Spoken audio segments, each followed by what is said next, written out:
The all-new Felt AR, not just faster, better. In this video, we're going to show you how to swap the stock stem of your Felt AR with a standard style stem. Some riders prefer to use a conventional stem for fit reasons or aesthetics. These are the tools you'll need to complete the following tasks. To start, disconnect the brake lines from the shifters.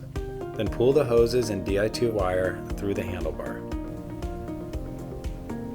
Next, carefully remove the stock stem faceplate and carefully lower the handlebar so it's out of the way. Next, loosen and remove the 3 bolts located on the right side of the stem. Then loosen and remove the bolt on the top cap and set both pieces aside. Grasp the stem body firmly in one hand while holding the frame steady in your other hand.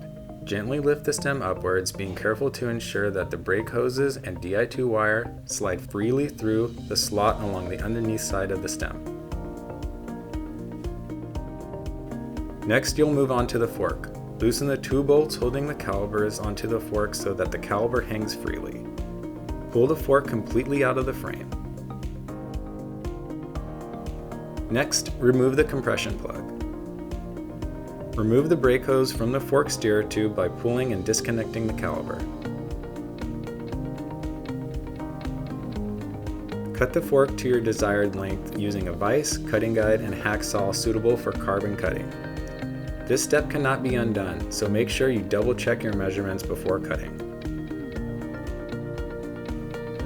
Attach felt standard stem cone spacer onto the frame while threading the Di2 wire and rear brake hose through the hole of the spacer. Make sure you lock down that spacer by using the screw. Reattach the brake caliber to the fork. Install the fork back onto the frame. Make sure the bearing is still positioned on the fork ground. Add the desired amount of spacers you would like to underneath the stem. Then tighten the stem onto the fork steer. Use a Park Tool internal cable guide tool or similar device and run the guide from the top of the fork and exit at the bottom of the fork. Screw in the cable guide directly into the hydraulic hose and fish it back through the fork. Insert your Park Tool internal cable guide tool through the hole closest to the lever and out of the bottom of the hole. Attach it to the brake hose from the fork exit hole. Gently guide the hose through the handlebar so it exits at the shifter hole. Insert the Park Tool cable guide tool through the hole closest to the lever and out of the bottom of the hole. Attach your Di2 wire to the end.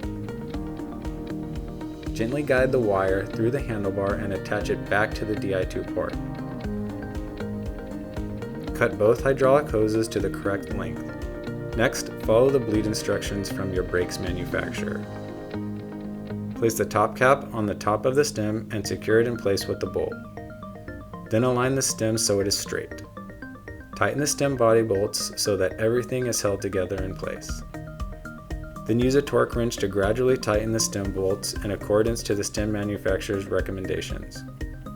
Do so in an alternating pattern so as to spread the tightening load across all the bolts evenly.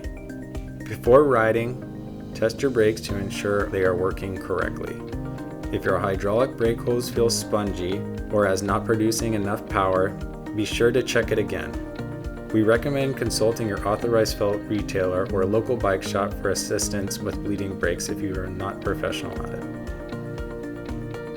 Thanks for watching and enjoy your all-new Felt AR.